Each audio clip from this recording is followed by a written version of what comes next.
Okay, so today is heel work. As it's been requested, I will do heel work for you. I will go into that after the intro. See you in a bit.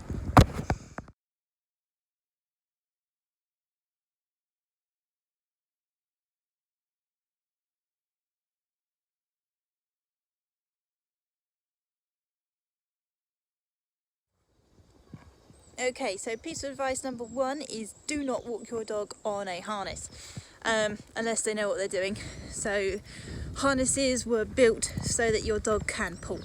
If you look at huskies, sled dogs, all of them wear harnesses so that they can spread the weight over their body, pull more efficiently. It also encourages the muscles at the front of their body, all around their chest, to build up so that they can pull you harder. So ideally, you do not want to walk your dog on a harness. You want to get them under control on a collar. I've just put Coda on his harness so you can see how little control you have over your dog when they're in a harness.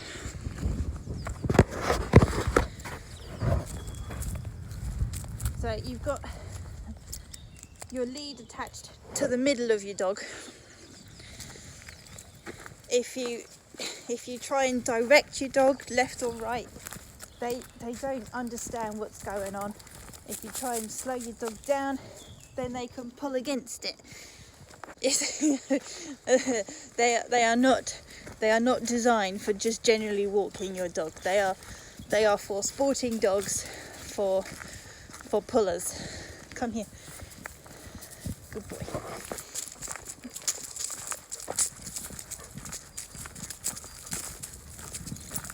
And even just being in the harness, he's more up front. So he's further ahead of me.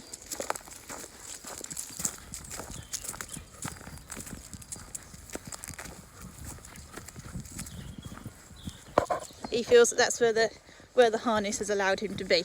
So I'm going to switch him over to the collar and we'll see the difference. Okay, when it comes to leads, obviously there's lots that you can choose from. I like the good old standard slip lead.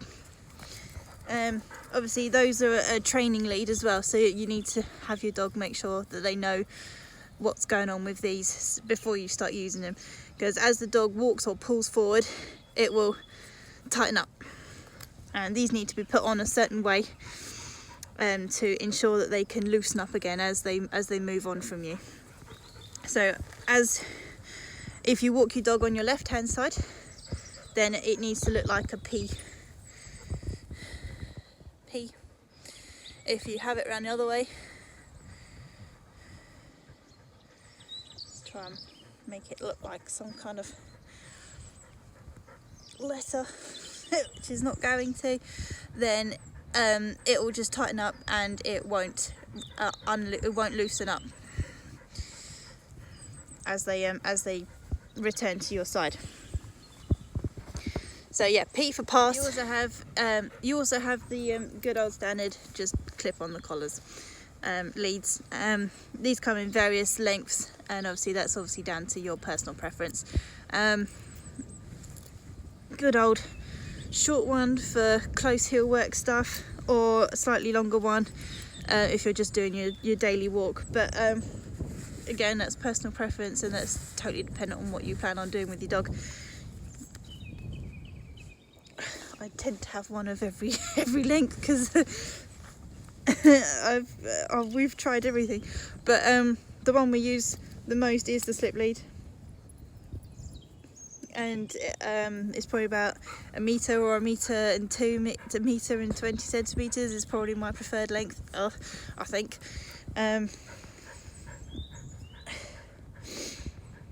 Just so they have that little bit of extra freedom if they do decide to sniff when we're out on a walk. Okay, heel work. So what you want your dog to know is walk the speed that you normally walk at, and slow. If they need to slow down, or if they've gone into a trot and you want them to return to the walk. Also, what sides that you're working on. So if you walk on your left and they need to be on the right hand side, or if you've got two dogs and they've swapped sides, or if you're doing country lanes and you're walking on a particular side, all of these things sort of come into it. So what we'll do is we're going to start with just the walk. As soon as he is walking nicely by my side at the right pace, he'll get a treat. I'll say the command. It's simple as that for him. Good, so he's gone too far ahead of me. He's a bit excited about being in the garden. We normally go running out to the fields to go play. So I'm going to stop, we're going to turn around, we're going to head back the other way. This is called your traffic light system. Doesn't really matter what it's called. All you're going to do is as soon as they start pulling, you stop, you turn around the other way. You don't say anything other than no. The word you want to use as your negative word so that they understand what's going wrong.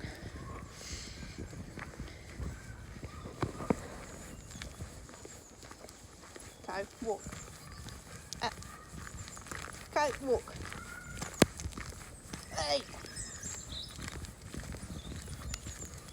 Good boy. That's it. Good boy. Good walk. Yes. Good boy. Good boy. Good boy. Yes. Good boy. Done. Good. So we were at the same pace. He was watching me. All his attention was on me. He wasn't pulling. The lead was nice and loose. That's when he gets his treat. Then you build up the time that you can do it for. So if you can get a couple of steps out of him, treat. If you then go for 4 or 5 steps, then treat. If you can then do a minute worth of walking, then treat. So you build it up nice and slowly so they understand they have to do it for the entire walk. Then they get the treat at the end of it. Good.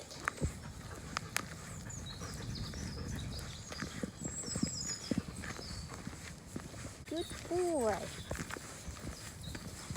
Nice. Nice and loose. He's a good boy, Nino. Good walking. Good boy, Todd. Good. So now we're going to let him speed up a little bit and I'll show you slow. Go on in. Slow. Good boy. Good boy. Nice. Did you do slow as well, did you? You sure?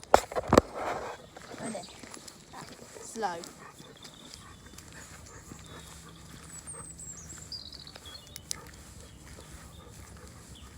Good boy. Good boy.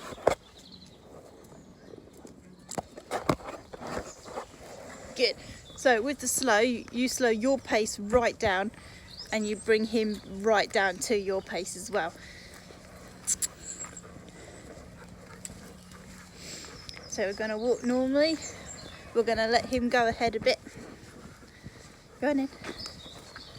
Go on in. Go. Go. Slow. Good boy. Good boy. That's it. Nice. Clever. Clever boy. Clever boy. Come on. Slow. Good boy. Good boy.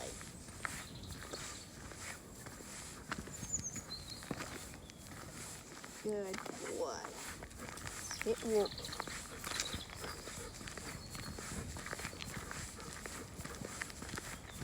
Good walk. Good boy. Nice. Cool. Once your dog's got a handle on slow and walk, so you've got 2 paces there now. You've got your normal speed and you've got a slower one. So if he starts to speed up, you're going to slow him down into the slow. You're going to slow yourselves right down.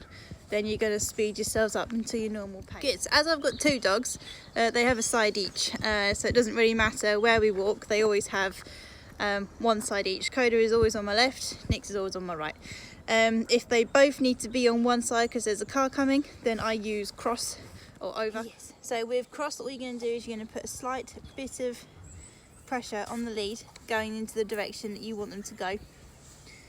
Code across. Good boy. And then you're going to keep walking so that he ends up on the opposite side. Good boy. Good boy. That's it. Good. So now he's on the wrong side. And I'm going to ask him to go left. Go to left. That's it. Good boy. And then he's back where he needs to be. So he knows left and cross. So with Nix, we're going to do the same but opposite direction. So we're going to put a little bit of pressure on his lead. There you are. Bit of pressure on there. You're going to ask for cross. Nix across. Nix across. That's a good boy, and carry on walking. Good boy, the other thing I would say, if you do have a dog that does pull and you do need help with them, you can use the training aids like the Halties, the canny collars, whatever. Just remember that it only masks the problem, it doesn't fix it. So if you take that training aid off, the problem will still be there. So while you've got the time, take your dog out around your garden, use your treats, walk it round and round and round, see what you can get out of them. The training aid that I recommend the most is the canny collar. It is a collar in its own right, so if it does come off the dog's nose, your dog's not going to bolt and you'll never see them again. So it's great in that regard.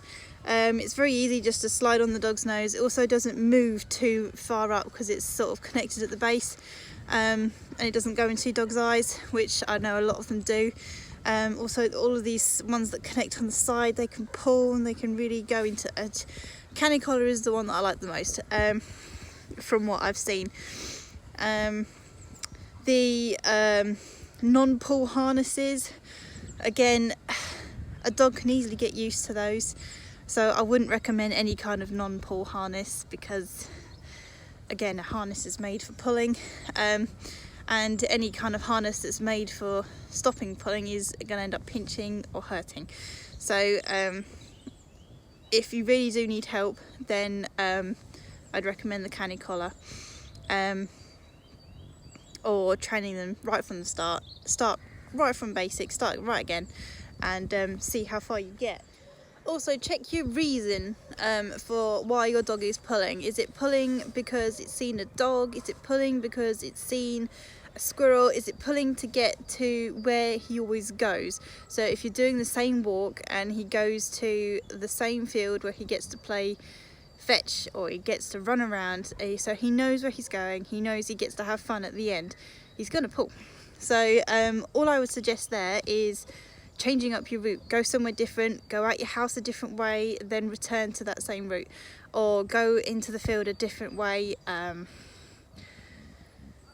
Change up your routine and it will most likely fix that problem, because your dog is just wanting to get there quicker.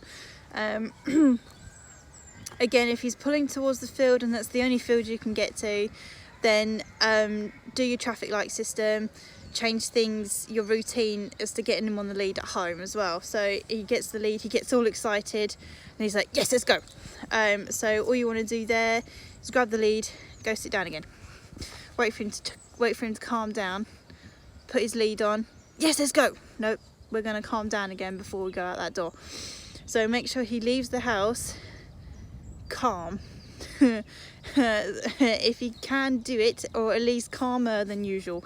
And when it comes to walking up the road, if he's you know, he's pulling you up the road, your shoulder's getting a bit tense, then stop, turn around, and start again. And then he goes again, and we're pulling, stop, turn round. Eventually he'll know